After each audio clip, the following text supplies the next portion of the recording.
अर्थात मरने के समय अपने किए हुए विकर्मों का साक्षात्कार पाए सूक्ष्म में सजा होती है।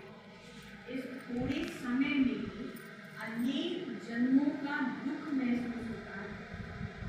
कई बार देखते हुए यात्राएं जब शरीर छोड़ती है ना बहुत परेशान हो जाती हैं। आगे पीछे वालों को भी फील होता है। हाँ, परेशान हो जाती मुश्किल से वो सोच निकल नहीं पाते, बहुत दुख देती है।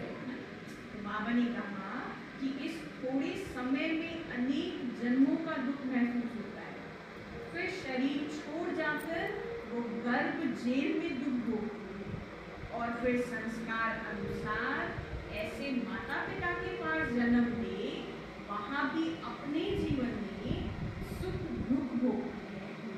इसको कहा जाता है आदि, मध्य और अंत। परंतु कोई कोई आत्मा को जल्दी शरीर नहीं मिलता है। वो आकारी रूप में इस आकाश तत्व के अंदर घोस्ट बन भटकती है। तो ये भी बाबा ने कहा ये कोई अच्छी बात नहीं है, लेकिन ये भी क्या है, ये भी एक सजाई है, अर्थात भोगना ही कर्म।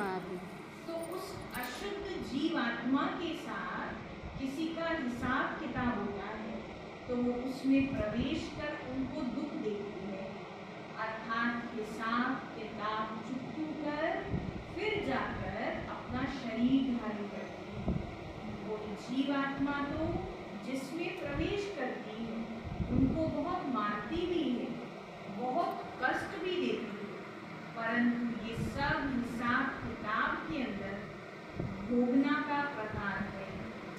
दो कारण बाबा ने बताए वैसे, एक उस आत्मा के साथ हिसाब किताब है तभी वो अट्रैक्ट कर रही है तो वो खींच के आ गई। दूसरा कारण वो अपने कर्मों की दूसरा कारण, दूसरा कई बार हमारे साथ कोई हिसाब किताब नहीं होता, लेकिन बाबा ने कहा है अगर हमारी आत्मा बहुत कमजोर है, हमारी आत्मा बहुत इम्प्योर है, बहुत अशुद्ध है, तो जो आत्माएं भटकती है ना उनके अब हमारे अंदर इतनी कैचिंग पावर नहीं होती है। शरीर सहित आत्मा के अंदर इतनी कैचिंग पावर नहीं होती है, जिसको बाबा कहते हैं कि परखने की शक्ति, इतनी परखने की शक्ति नहीं होती है कि हम आत्माओं को पहचान लें। वाइब्रेशन जरूर कैच होते हैं, योग जितना बढ़ता जाता है तो वाइब्रेशन जरूर कैच होगी कि मतलब ये ठीक है, ये कैसी सोल है, पर एकदम परखने की